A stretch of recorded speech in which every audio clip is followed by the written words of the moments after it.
సాయంత్రానికి ఏ గూటి పక్షులు ఆ గూటికే చేరుతాయని చెబుతున్న ఆ మంత్రి సొంత జిల్లాలోని ఓ నియోజకవర్గంలో మాత్రం పర్యటించడం లేదట. నా ఇలాకాలో పర్యటించవద్దని మరో మినిస్టర్ హుకుం జారీ చేశారట. అందుకే ఆయన అక్కడికి వెళ్లడం లేదట. సరైన సమయం కోసం ఆ మంత్రి గారు ఎదురు చూస్తున్నట్లుగా టాక్. ఇంతకీ ఆ నియోజకవర్గం ఏది?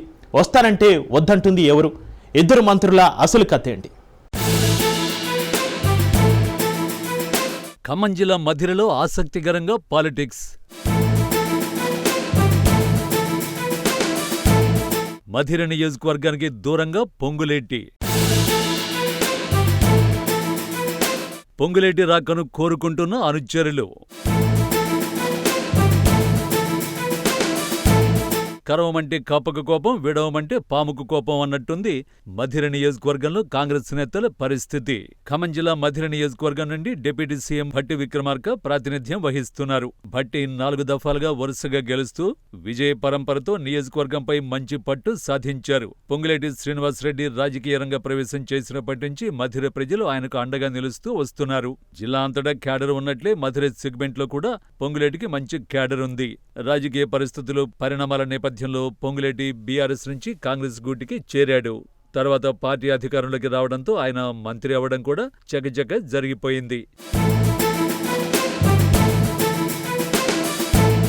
సాయంత్రానికి ఏ గూటి పక్షులు ఆ గూటికి చేరుతాయనే పొంగులేటి అభిప్రాయంతో పొంగులేటి అనుచరగణం సైతం కాంగ్రెస్ లో చేరారు. మంత్రి హోదాలో పొంగులేటి ఖమ్మం ఉమ్మడి జిల్లాలోని అన్ని నియోజకవర్గాల్లో పర్యటిస్తున్నారు. అటు ప్రభుత్వ సంక్షేమ అభివృద్ధి కార్యక్రమాల్లో పాల్గొంటూనే ఇటు ప్రైవేటు కార్యక్రమాల్లో అనుచరగణాలకు అందుబాటులో ఉంటూ పర్యటిస్తున్నారు.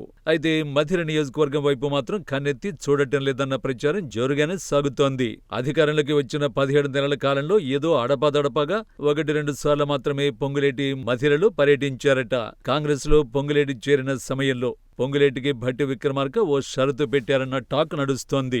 తన నియోజకవర్గంలో పొంగులేటి పర్యటనలో ఉండకూడదని, తన మార్కు తప్ప మరొకరి ప్రమేయం అక్కడ అవసరం లేదని చెప్పారట. ఈ మేరకు అధిష్టానం వద్ద హామీ తీసుకున్నట్లు చర్చ నడుస్తోంది. అందుకే మంత్రి పొంగులేటి మధిరకు రావడం లేదన్న ఆరోపణలు సర్వత్రా వినిపిస్తున్నాయి.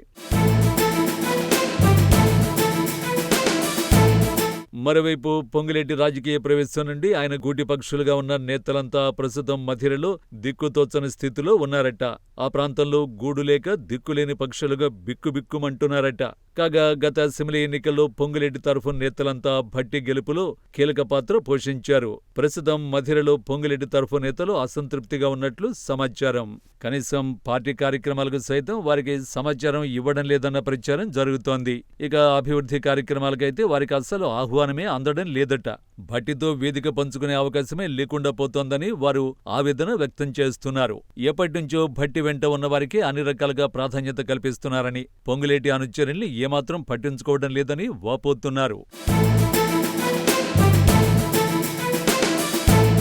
పొంగులేటి అనుచరులంతా భట్టిపై గరంగా ఉన్నట్లు సమాచారం. ఇటు మంత్రిగా ప్రమాణం చేసిన మరుక్షణమే తన వారికి పదవులు కూడా ఇస్తానన్న పొంగులేటి తన హామీని విస్మరించారన్న టాక్ కూడా వినిపిస్తోంది. పదవుల సంగతి పక్కన పెడితే కనీసం తాము పార్టీలో ఉన్నట్టయినా గుర్తించండని వారు మొరపెట్టుకుంటున్నారట. మధిరలో జరుగుతున్న విషయాలను పొంగులేటి దృష్టికి తీసుకువెళ్లినా ముభావ చిరునవ్వుతోనే ఆయన సమాధానం చెబుతున్నారని తెలుస్తోంది. ఇక తమకు ఓపిక లేదని, తమకు ఇచ్చిన హామీల మేరకు న్యాయం చేయాలని అనుచరులు కోరుతున్నారట. సమయం ఉన్నప్పుడు మధిరలో పొంగులేటి పర్యటించాలని అనుచరులు కోరుతున్నారట. అలా పర్యటనలతోనైనా తమకు గుర్తింపు ఉంటుందని భావిస్తున్నారట పొంగులేటి అనుచర గణం.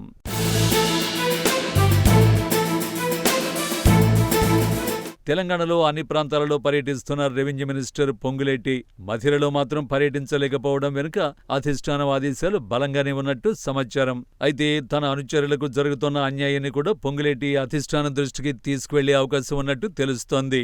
ఇంతకాలం పొంగులేటి వెంటే ఉన్నామని, ఏదో ఒక సందర్భంలో తమకు పిఎస్ఆర్ న్యాయం చేస్తాడన్న నమ్మకం ఉందని వారు ధీమాతో ఉన్నారట.